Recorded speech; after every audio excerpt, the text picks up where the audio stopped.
Hi friends, ఇవాళైతే ఉదయం నుంచి non స్టాప్గా వర్షం అయితే పడుతూనే ఉందండి. అస్సలు ఆగలేదు. వర్షం పడినా ఏం పడినా ఆడవాళ్ళకి పనులు అయితే తప్పవు కదా.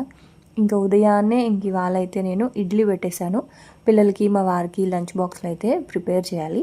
ఇవాళ లంచ్ బాక్స్లోకి రసం ఉన్నాయి. సో రసంతో తినడానికి మసాలా ఎగ్ ఫ్రై అయితే చేస్తూ ఉన్నాను.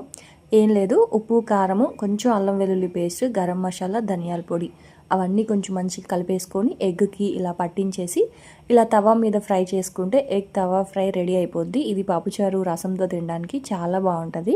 ఇంకా ఇదేమో పిల్లలకి బ్రేక్ బాక్స్లోకి ఉడకబెట్టిన పల్లీలు అయితే పెట్టేశాను.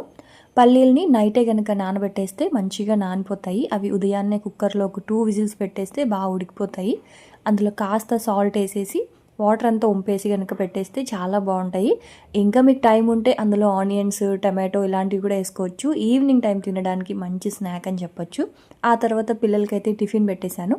ఇంకా పిల్లలకి మా వారికి బాక్స్ అయితే ఇచ్చేసానండి, లంచ్ బాక్స్. టిఫిన్ అయితే ఇడ్లీ పెట్టాను.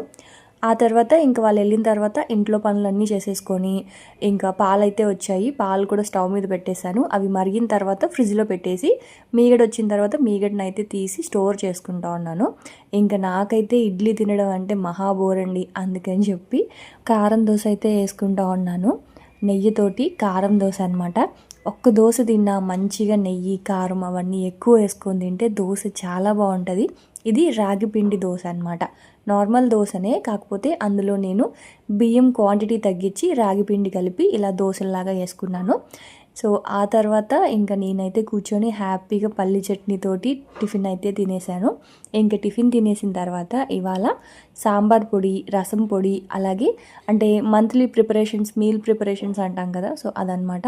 సో అవన్నీ చేసి పెట్టుకుంటున్నాను. అలాగే చింతపండును కూడా అందులో ఉన్న గింజలు, తీగలు అన్నీ తీసేసి వాటర్ వేసి ఒక 10 మినిట్స్ పాటు కుక్ చేసుకుంటే చింతపండు సాఫ్ట్ అయిపోతుంది.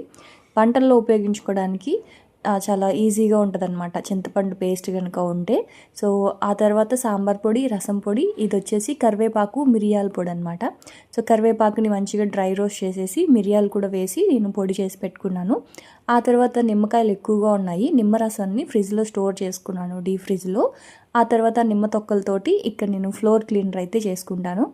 ఆ తర్వాత ఇంకా సాంబార్ అయితే చేస్తూ ఉన్నాను. సాంబారు కడాయిలో చేసే కంటే ఇలా కుక్కర్లో చేసి చూడండి. సాంబారు మీకు చాలా చిక్కగా వెజిటేబుల్స్ అన్నీ ఉడికి రుచిగా వస్తుంది. సో ఇలాంటి వీడియోస్ మీకు ఫుల్ వీడియోస్ చూడాలి అనుకుంటే నాకు కామెంట్ సెక్షన్లో కామెంట్ చేయండి. ముందు ఫుల్ వీడియోస్ కూడా అప్లోడ్ చేస్తాను. సో నేనైతే ఇంకా వ్లాగ్ ఇక్కడితో ఎండ్ చేస్తూ ఉన్నాను. రేపటి షార్ట్లో మళ్ళీ కలుద్దాం. అప్పటి వరకు ఉంటాను. Bye friends, bye.